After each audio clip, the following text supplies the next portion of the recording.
اللہ علیہ وسلم کی مجلس لگی ہوئی ہے، صحابہ کرام تشریف فرما ہیں، میرے کریم آقا صلی اللہ علیہ وسلم نے فرمایا بادروا بالاعمال الصالحہ فستكون فتن كقطع الليل المظلم فيصبح رجلا مؤمنا وليمسي كافرا وليمسي مؤمنا فيصبح رجلا كافرا او كما قال علیہ السلام۔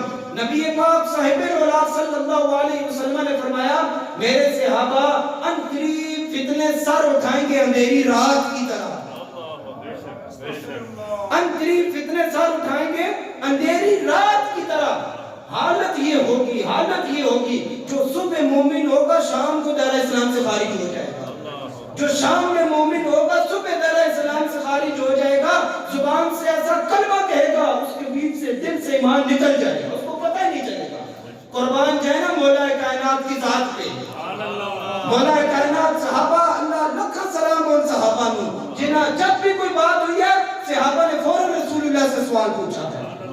آج میں اور آپ علماء سے کیوں نہیں پوچھتے، کیوں نہیں آتے صبح شام مسجد میں، کیوں نہیں آتے قرآن کی طرح؟ آج مجھے ہماری حالت یہ ہے، اس رب کا کرم ہے مجھے الحمدللہ جیسے سورۃ الفاتحہ یاد ہے ایسے پورا قرآن یاد ہے، لیکن کتنے لوگوں کو ناظرہ صحیح آتا ہے، کتنے لوگوں کی توجہ ہے؟ کبھی آئیں یار ہمارا ناظرہ ٹھیک ہو جائے، ہم سے کوئی سیاسی گفتگو کر لے، کوئی اور گفتگو کروا لے، ہم بڑی بڑی باتیں کریں گے، لیکن ہم کہنے نماز کے اندرونے اور بیرونے فرائض کتنے ہیں، شرائط کتنی ہیں، بس کوئی پتہ نہیں، ہمارا تعلق نہیں ہے علماء سے۔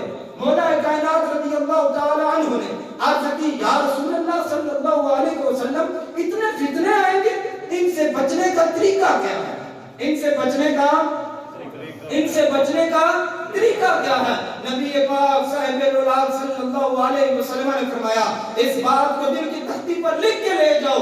رسول اللہ نے فرمایا اے علی جو قرآن کو سینے سے لگا لے گا وہ ان فتنوں سے محفوظ ہو جائے گا۔ قرآن کو کس سے لگا لے گا جی؟ سینے کے ساتھ، دل کے ساتھ لگا لے گا، وہ ان فتنوں سے بچ جائے گا۔ یعنی جو قرآن پڑھے گا، جو قرآن سمجھے گا، جو قرآن پہ عمل کرے گا وہ ان فتنوں سے محفوظ ہو جائے گا۔ اور میں نے اور آپ نے کتنا کام کیا ہے قرآن کے لیے؟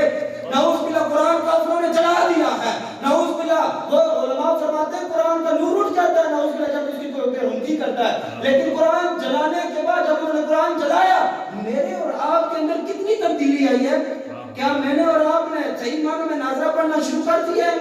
کیا علماریوں سے قرآن نکالنا شروع کر دیا ہے؟ اور یہ قرآن صرف مردوں کے لیے آیا ہے، صرف مردوں پر پڑھنے کے لیے آیا ہے، صرف والدین جب دنیا سے جائیں گے تو تب پڑھنا ہے؟ نا بابا، یہ قرآن علماری کے لیے نہیں آیا، یہ قرآن مردوں پر ٹھیک ہے مردوں پر پڑھا جائے، اللہ رب العزت اس کو ڈیرہ نیکیاں عطا فرماتے ہیں، لیکن یہ قرآن باطل کو ختم کرنے کے لیے آیا ہے۔